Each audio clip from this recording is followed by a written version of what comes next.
ng grade 10 yakal ang obra maestra ng isang manunulat na si Francisco Baltazar.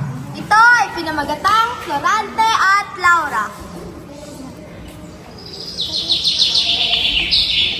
Sa labas ng kahariang Albania ay may isang madilim at makipot na gubat. Ang mga malalakas at nagtatapang na hayop ay pag-alagala lamang sa gubat na ito. Ngunit sa gitna ng mapanglaw na gubat ay may isang lalaki ang nakagapos sa isang puno. Ang binatang ito ay nagngangalang Florante. Ano ba ang kaya ng parang po sila rin kung ito? Mga pag-inlami, bakit nangyayari ito sa akin? Ang minamahal kong si Laura, ang sila ba nasa piling na nabigas? Laura, mahal ko, nasan ka na? Ayoko nang mayroon kong isa. Sa kalagitnaan ng pagsusumamo ni Florante ay may isang lalaki ang napadaan sa kagubatan. Siya ay galing sa siyudad ng Persia at isang Moro. Aladdin ang kanyang ngalan. Aking ama, bakit di mo tinuring niya inyong anak? Bakit iunuhan niyo sa akin tinatangin ko na si Derrida? Laura, iisip ako.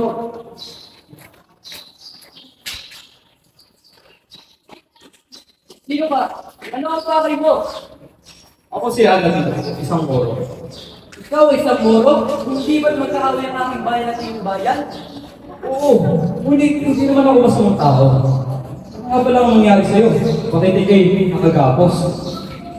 Aking kaharian at katipan ay naagaw sa akin ng isang kaaway. Hindi ko lubos sa kalain na mangyayari ito sa akin. Nakakalungkot naman yan. Kung kayo'y parehas ng pala tayo pinagdaanan. Bakit? Anong nangyari? Ang malupit kong ama, hindi man yan ako, tinuri na kanyang anak. Malala pa, inago niya pa sa akin yung tinatangi kong mga sintahan. Hindi ko na kaya pang mabuhay kung wala naman ang mahal ko. Panginoon, kayo nang bahala sa akin. Nawala ng malay si Florante sa sobrang sakit ng kanyang nararamdaman.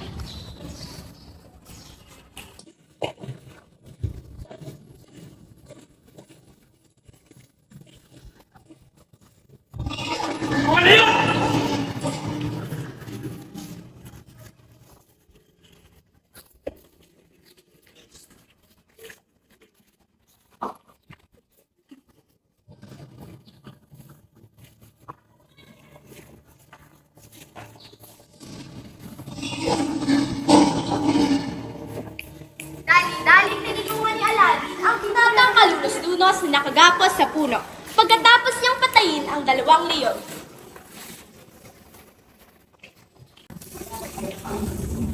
Laura, minamahal ko.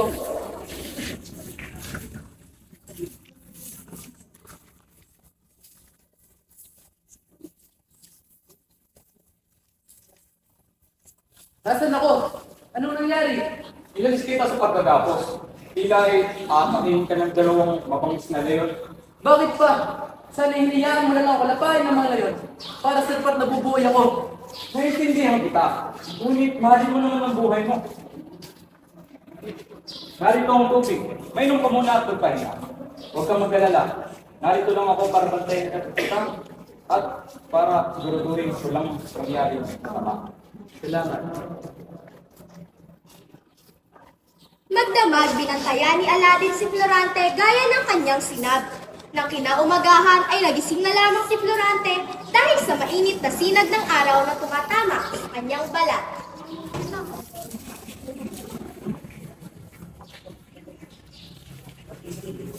O kaibigan, gusto yung pahinga. Ginawa nga akong naging tulong. Salamat nga pala dahil ako yung tutulungan. Ngunit hindi ko akalain ako ay yung tutulungan dahil mag-aaway ang ating bayan at aking bayan. Ngayon kaibigan. Narito, uminom ka muna ng mainit na sabaw. Ginawa ko ito habang ikay nagpapahinga. Salamat. Siya nga pala, ano ang iyong ngalan? Tinulungan kita, kaso hindi ko alam ang pangalan mo. Ang ngalan ko ay Florante. Anak ako ni Duke Deseo at Prinsesa Floresta. Isang duk at prinsesa ang iyong magulang? Tila ay, bakit hindi ka masaya sa iyong lagay? Ano ba nangyari sa'yo para kay aking matulungan?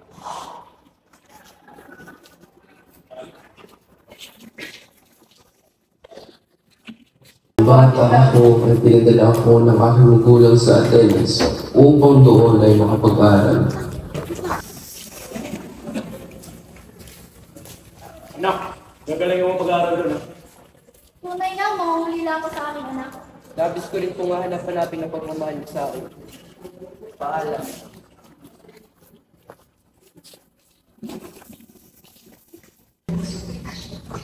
Doon ko nakilala si Adolfo. Siya ay mahusay na mag-aaral kaya lahat doon ay kaibigan siya. Siya ay taga-Albania rin. Kung kaya't kami ay naging magkaibigan. Ngunit makaraan ng ilang taon ay nagsumikap ako at hindi ko inaakala matataasan ko siya. Doon na lumabas ang tunay niya ugali. Doon ay muntik na niya akong mapatay. Pagtapos pangyayari iyon ay umalis siya ng Atenas at bumalik na sa Albania.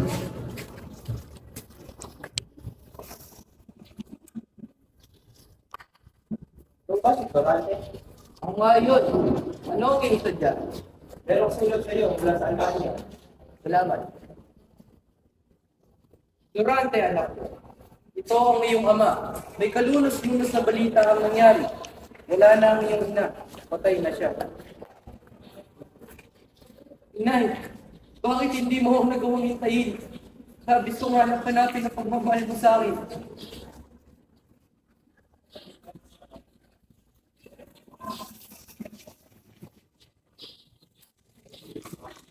Tapos kung malaman ang kalulos-lunos sa pangyari ito, ay wala akong alam nagawa kung hindi ang mag-isa sa aking bahay. Hindi ako agad ang balik sa Albania. Ihanda mo na ba yung mga kapagitan? Opo, bro. Maraming salamat po sa mga aral na tinulong sa akin. Akong buhay ko itong pangangalagaan at dadali. Ang payo ko lamang sa iyo ay mag-ingat ka. Dahil na sa iyo ang pag-uwi. Huwag ka basta magtiwala kahit gaano mo man sa amo ang kanyang maging matalino ka sa kanto. Opo, guro. Maraming salamat po ulit dahil tumayong pangalawang magulang habang ako ay nandito. At huwag kayong maglala. Kasama ko naman ang kaibigan ko si Minando. Ang ko ang natagumpay niyo ang paglalakbay.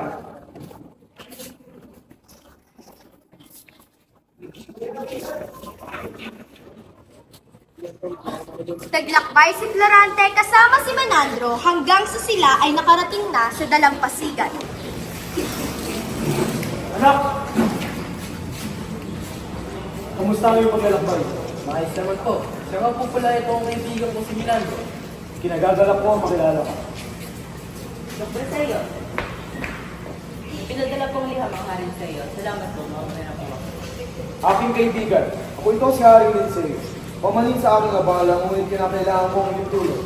Kasalukuyan sinasalakay ng hukonan ng Asmalik ng Persia sa Tol. Hangad ko ang iyong tulong, aking kaibigan. Ano? Sinasalakay ng Kutona? Ama, kailangan natin sila tulungan. Kakayanin ba?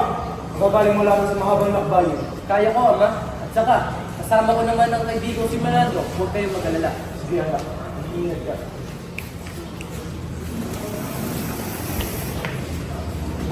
Naglakbay ang hukbo ni Florante patungong Crotona. May mga dala silang sapat na sandata na tila ba handa na talaga sila sa nalalapit na labanan. Magbigay pugay kay Haring Linseo. Salamat sa pagpunta, Florante. Marahil kayo ay napagod sa inyong paglalakbay. Umalis mo muna kayo sa magbabunan upang pag kayo ay namaban ay sapat ang inyong lakas.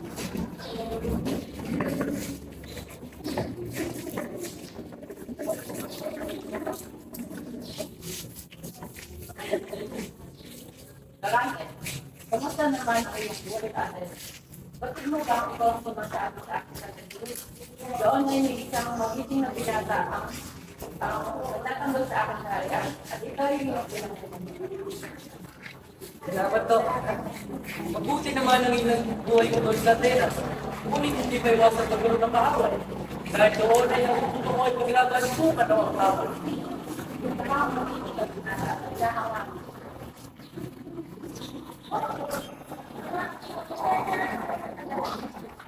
Laura, ito nga pala si Florante. Ang magiging anak ni Diyos sa iyo. Siya ang tutulong sa akin. Florante, ito naman ang aking magandang anak na si Laura. Oo man yun. Hindi ko na pasakalain yung pinagwala ko ng mga.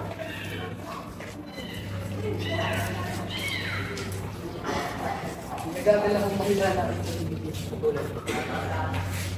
Pinagagala ko rin na makilala ang mga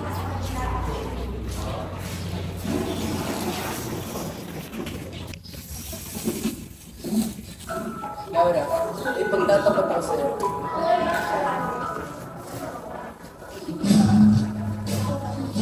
Daminin mo ang pintig ng aking puso, Laura. Sa buong buhay ko, ikaw lang magpadapat sa aking lubog ko.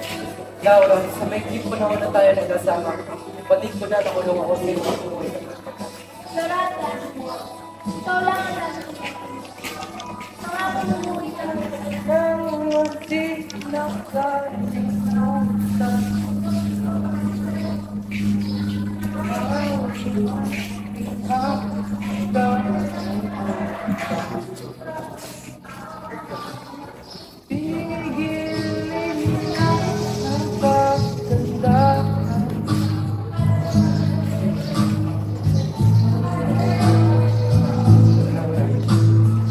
Saan niyo sa pagbalik ko ay akalaat kita?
Natapos ang pag-amin ng dalawa sa nararamdaman nila sa isa't isa. Dumating na ang araw ng labanan ni Hernal Osmalik kasama ang kanyang hukbo at si Florante na kasama rin ang kanyang mga kawal. Narito na pala ang kompetensya ni Linseo. Tingnan natin kung sino ang mananalo sa labaning ito. Dito may para lumaban ng patas. Para sa Crotona. Para sa Crotona. Para sa Albania! Magwawagi ang Persia! Magwawagi ang Persia! Laban ang Persia! Para sa Crotona. Para sa Albania! Magwawagi ang Persia! Laban ang Persia! Para sa Crotona. Para sa Albania! Magwawagi ang Persia! Laban ang Persia!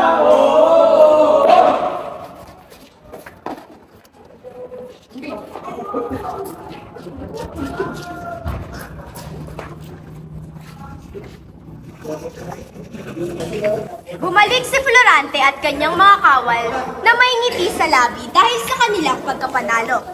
Sa kanyang pagbabalik ay 5 buwan siyang nanatili sa Crotona.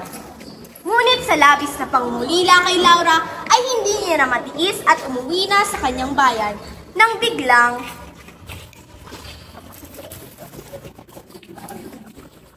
Ano yun? Ba't isang oras na bawat bayway ng bandera? Laura, ayos ka lang ba? Tubay sinaktan nila. Nasa kang aking ama.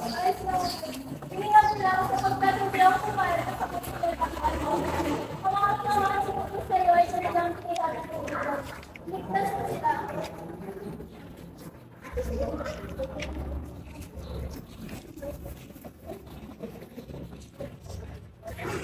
Hinanap ni Florante kung saan nakakulong si Haring Linceo at Duke Priseo. Nakita na ito na may iba pang mga kasama. Isa na doon si Adolfo na hindi nakilala ni Florante.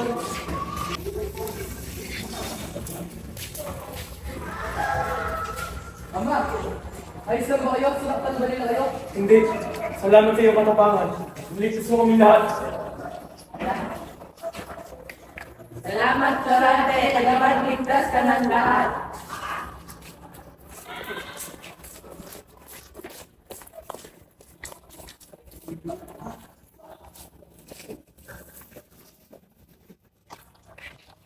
Niligtas ni Florante ang lahat ng nakakulong. Dahil dito ay marami lalong nagmahal kay Florante. Lahat ay natuwa maliban sa isang tao. Siya si Conde Adolfo. Lalong nagalit si Adolfo nang malaman na si Florante ang nais ni Laura. Marami pang digmaan ang nangyari, ngunit lahat ito ay napagtagumpayan ko.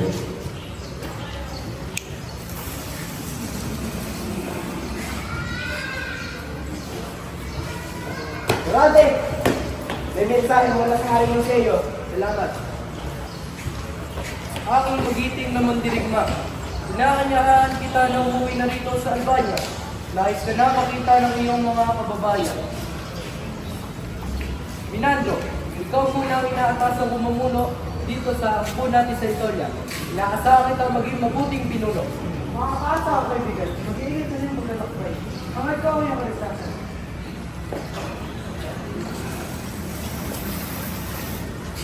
Matapos na maalam kay Minandro, ay agad na siyang nagtungo sa Albania. Ngunit laking gulat niya nang biglang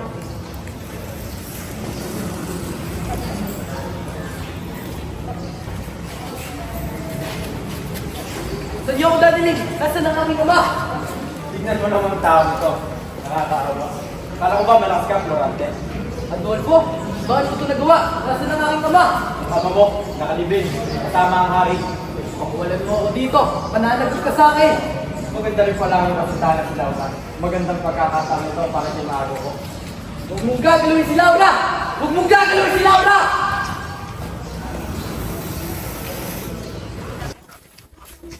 labing-walong araw na siyang itinulong si Florante. Matapos ito ay dinala siya sa gubat. Doon na lang pinapit ko kay Adolfo. Napagtanto ko kung ako talaga ay mahal ni Laura ang matagal niya na akong hinala. Ngunit makaraan ng ilang araw na wala akong narinig mula sa kanya. Marahil ay sobrang ng sakit na naidulot mo sa'yo. Ikaw, anong nangyari sa iyo at napunta ka sa mapanglaw na gubat na iyo? Ako ay lumisan sa Persia dahil sa malupit kong ama.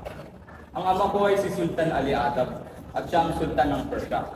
At ako ang naatasan upang manuno sa Ukbo.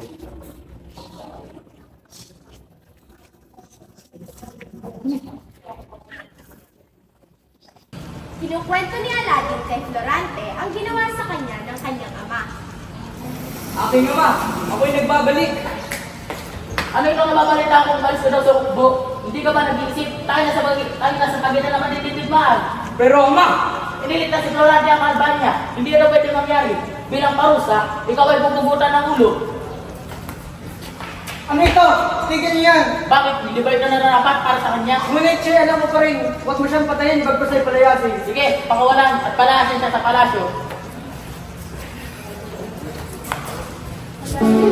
Lerida?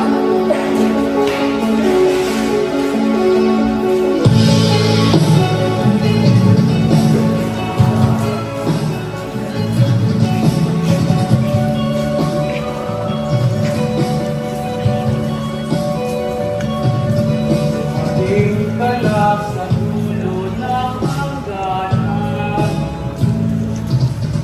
sumisigaw, mag-isa, mabay ang luha sa itak ng aso, umiiyak, mag-isa, ibigyan. Habang tumatakbo, umilipig na sa mga yakas ko. Pag-ibig mo, bakit malayo? Pag-ibig mo, tila naglalago.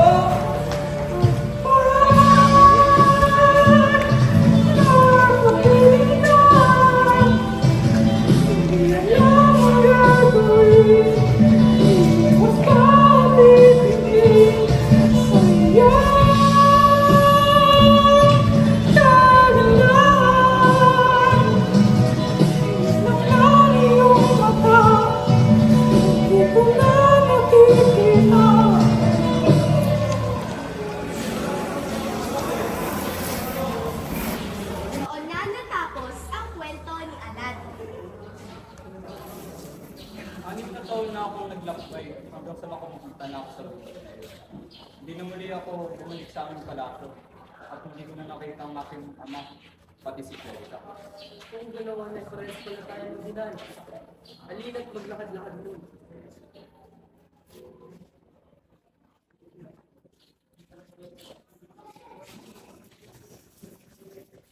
Tumuloy sa paglalakad ang dalawang binata palabas ng mapanganib na gubat nang biglang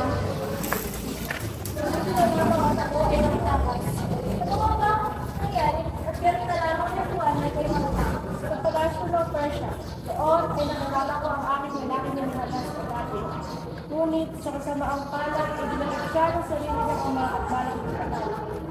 Grabe, tapos na nangyari. Matapos lang, ay nakisto sa akin ang kanyang ama ng sultan ang alam. At bulong ako ng kasal. Kapag may sa aking loob ay lumayan ako. Ngunit, sa paraan, na palalayain niya muna sa alagi. Tay, hindi na talaga pagpatay sa kanya. Ngunit parang ako nakatakas. Nakatakas ako sa pagpapita ko ng sa paraan iyon, ay nagulak mo sila at ako ang bulong ng mga. At sa aking paglalakbay, ay buwan na lang kayo. Relax.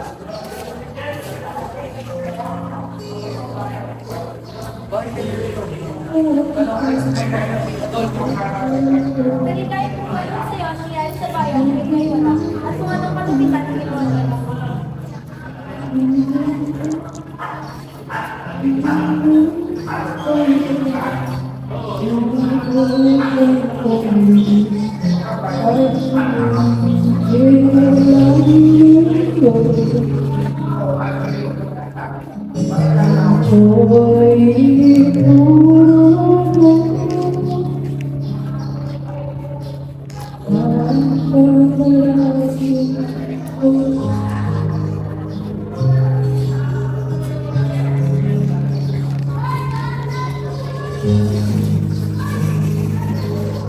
huminto sila sa isang tabi at kinuwento ni Laura ang sinapit niya sa kamay ni Adolfo. Ano ba niya? Sinakop na ni Adolfo ang ating bayan at ngayon ay nabalitaan namin lahat na pupugutan na ang ulong ating hari kasama ang iba pa. Ano? Sa wakas, nasilayan na muli kita, Laura. Adolfo? Nasaan ang hari? Anong gagawin mo sa kanya? Wala na siya. Mag-isip Florence, hindi mo nang babalik. Nasa akin ang pala maging ikaw, Laura. Matagal na akong ipagtingin sa'yo. Ngunit nadurog ang puso ko nang malaman na si Florence pa lang yung gusto. Ngunit ngayon wala na siya. Ako naman ang iyong masaling. Sisiraan ka na ba ng bait? Kahit anong mangyari, hindi ako papaksal sa'yo. Wala kang magagawa. Pagod may-ari na kita. Kalaunan ay pumayag na makipag-isang dibdib si Laura kay Adolfo. Ngunit sa isang kondisyon na bigyan lamang siya ng ilang araw. Pumayag naman ng konde ng isang araw ay Mensahero, ito ang sulat para kay Fernando. Huwag mo itong sasabihin kay Adolfo. Hindi niya dapat ito malaman. Anong sulat? Kaya pala yung nilugad ka sa akin. Hinihintay ko pa rin pala yung duwag si Florence. Hindi naman talaga yung nais ko, Adolfo. Wala kang magagawa. Pag may-ari na kita. Saan ka magkakalit? Tawag mo ako. Tutungo tayo sa gubat. Nagkikipin ako sa'yo. Iniipin talaga ako. Umiga ka. Ano? Hindi ko nakita ang pinapagawa mo sa akin. Ayaw mo. Sige akong gagawa para sa'yo. Dahil sa hindi mo pagsunod sa akin, ito ang mangyayari sa'yo. Adolfo, ano ba? Parang awa mo na! Itigil mo na po! Tulad! Ayos ka lang. Silang dapat ba dyan? Hindi. Maraming salamat. Kung baka lang ako ang ginawa ko pagtulog sa akin. Salamat. Kung ano ba, isusunod ay mag-ingat ka. Baka hindi na lang ba ako sumama sa'yo? Hindi ko alam ang tulad mo. Sige, Anita. Ako nga pala si Clarita. Clara naman nagpapinsa. doon ay naglakad-lakad sila hanggang sa makita na nga nila ang dalawang binata. Buti na lang na hindi ka nasasaktan pa ni Adolfo. Clarita, salamat dahil tinulungan mo ang mahal ko. Walang anuman. Mabuti na lamang ay nakita niyo ito. Sige, ay marahil ang maliglang kampanya ng ito ito. Hindi na inayos tadhana na pagtagpuin tayo lahat. Salamat sa Panginoon at marahil sa gaday natin lahat.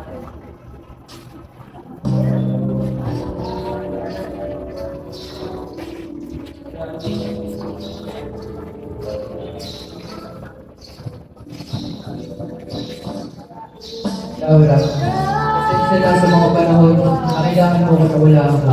Hayaan ko akong bumawi sa iyo. Ipinapangako ko na hindi kita isasaktan. Huwag ko sa'yo alagaan at mamahalin kita habang buhay. Sa iyo ka nagdadaan.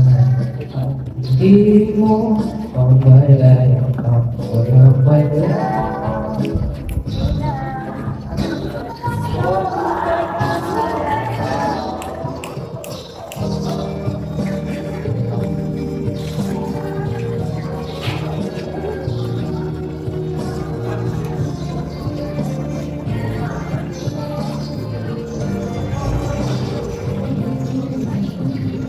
Matapos ang ilang panahon ay nagpakasal si Aladdin at Clerica.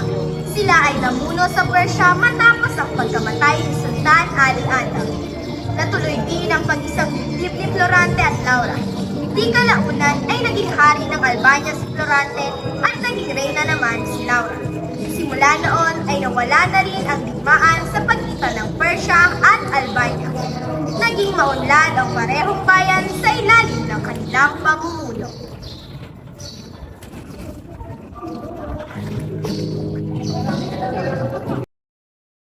This is Grade 10 Yakal portraying the characters of Florante at Laura. Sebastian Novello as Florante.